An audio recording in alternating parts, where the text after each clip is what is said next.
Eu tenho 80 anos e existe uma coisa que eu faria diferente se pudesse voltar aos 40. Não tem a ver com dinheiro, não tem a ver com carreira e também não tem a ver com escolhas grandes da vida. Tem a ver com uma palavra pequena, uma palavra que eu repeti durante décadas, achando que estava fazendo a coisa certa. A palavra era depois. Meu nome é Dalva, e o que eu vou te contar hoje não é uma história de superação, é uma confissão, uma dessas verdades que chegam tarde demais, quando o silêncio da casa começa a falar mais alto que qualquer lembrança.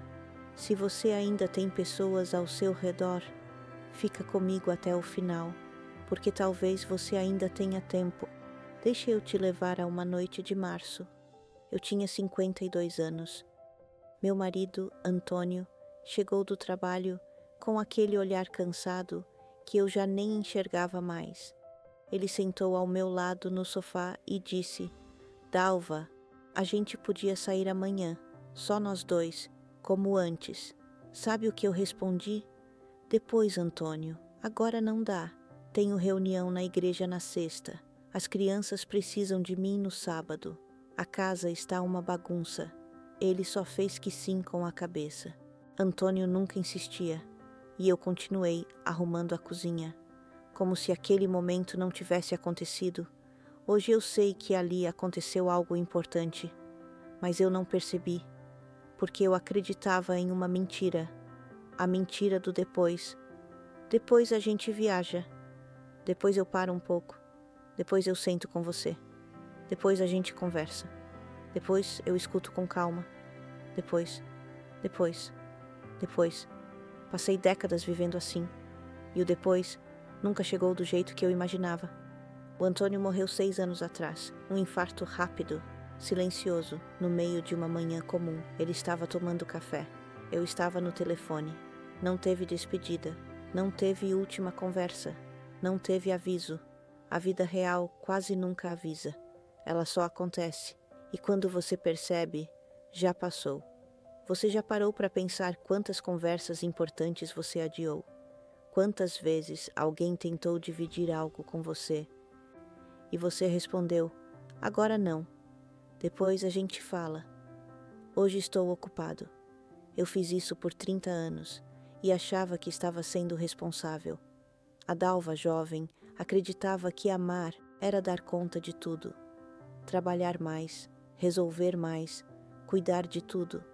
Eu confundia esforço com presença, e ninguém me ensinou uma coisa simples. Amor também é parar, parar de verdade. Minha filha mais velha, Renata, cresceu me vendo sempre ocupada.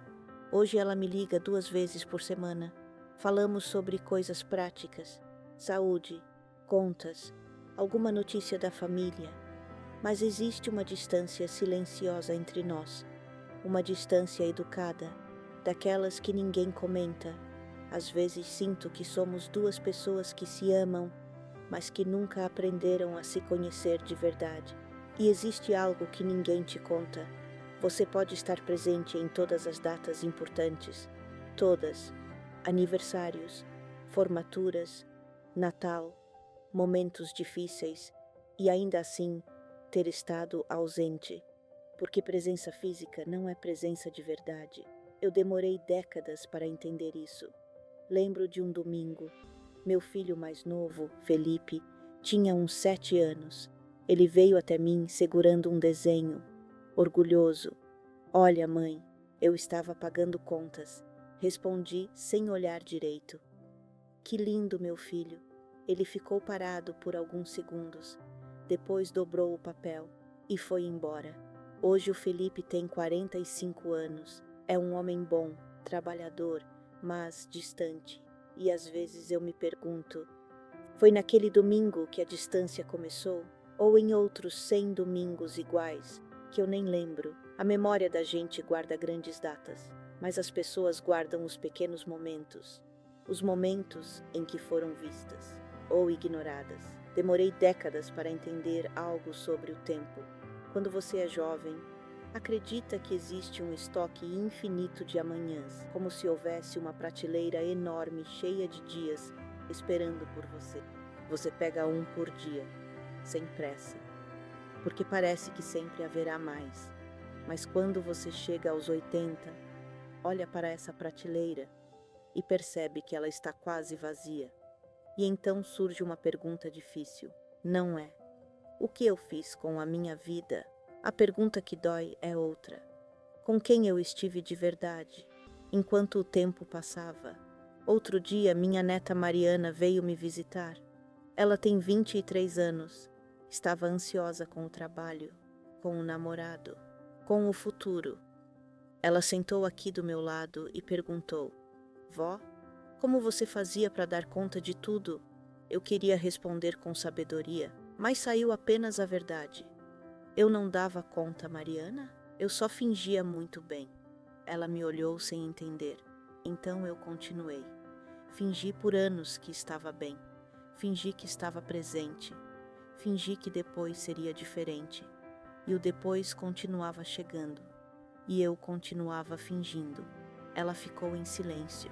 Depois segurou minha mão e disse: Então me ajuda a não fazer isso. Naquele momento simples, houve mais conexão verdadeira entre nós do que em muitos jantares perfeitos da minha vida. E foi ali que eu entendi algo importante. A perfeição afasta, a vulnerabilidade aproxima. Hoje eu vejo com uma clareza assustadora tudo o que deixei passar. O Antônio tentando me contar sobre o dia dele, a Renata querendo falar sobre amor, o Felipe mostrando desenhos. Eles precisavam de mim e eu estava ocupada sendo responsável. Então eu quero te deixar 5 coisas que aprendi tarde demais. A primeira: presença não se recupera.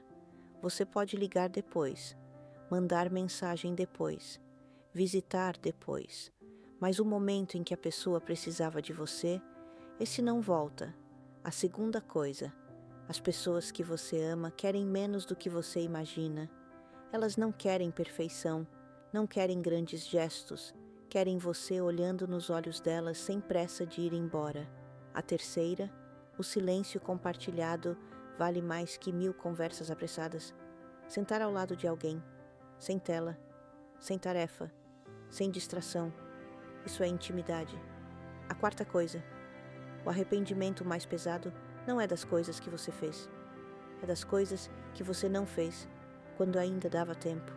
E a quinta, talvez a mais difícil: às vezes a gente perde pessoas ainda em vida, não por morte, mas por uma distância que foi crescendo devagar até virar um abismo.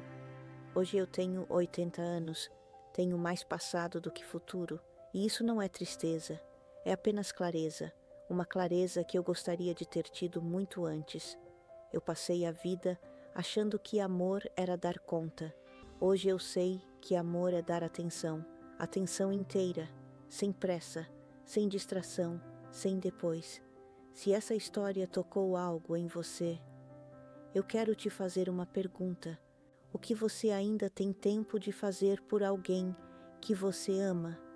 Não amanhã, não depois, agora.